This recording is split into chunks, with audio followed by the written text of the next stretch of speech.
Harka fuunee akkam jirtu abdiidha miiltota irra chaanaalii keenya subscribe gochuun dagatinaa kutaa kana keessatti wanti nuun wajjin ilaallu 2 dimension array dha. 2 dimension array jechuun array dimension lama qabu jechuudha gabaabaatti yookaan immoo matrix structure wanta qabu jechuudha.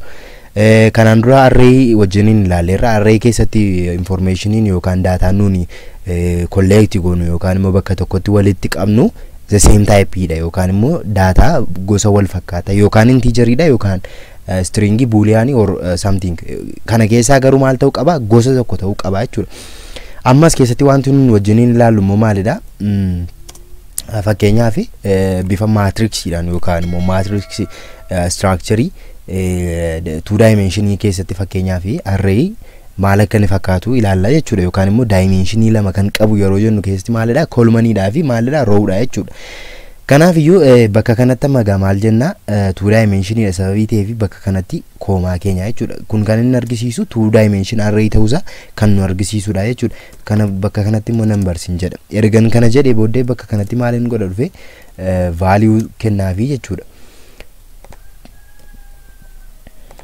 As keessatti gaa wanti nuun hubachuu qabnu maala 2 dimension array jechuun array mataa isaatu array kan biraa of keessatti qabata jechuudha.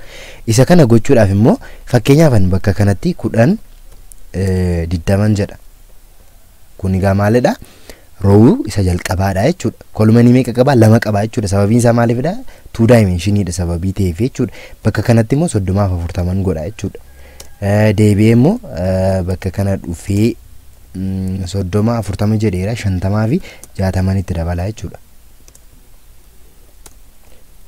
Asitti fakkeenyaaf isa xumuraa 70 fi 80 itti dabala jechuudha.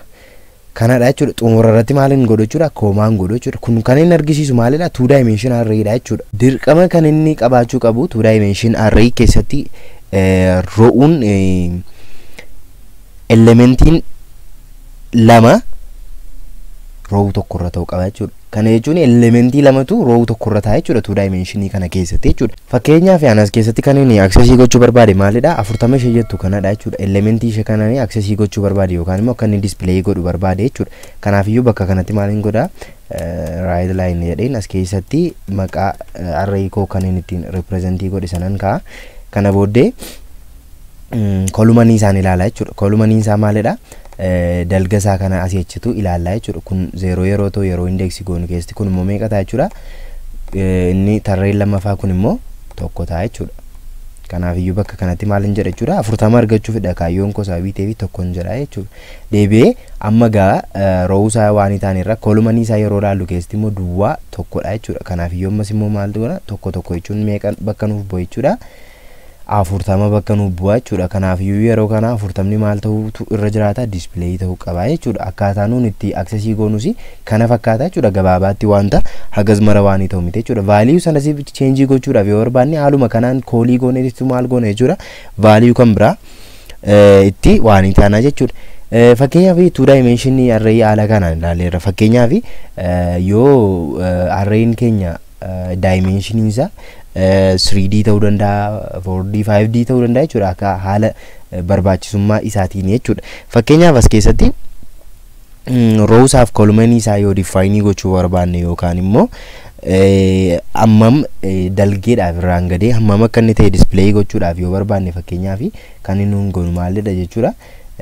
Fakkeenyaaf bakka kanatti tisuu dhufne numbers hin jedha maqaa array kiyyaadhanni kun egaa deebi'ee dhufe akkuma sila isin jedhe sanatti akkuma isa duraa define goone keessatti yookaan immoo array define goone keessatti fakkeenyaaf elementii lama qaba yoo ta'e lama innis keessatti barreessina jechuudha.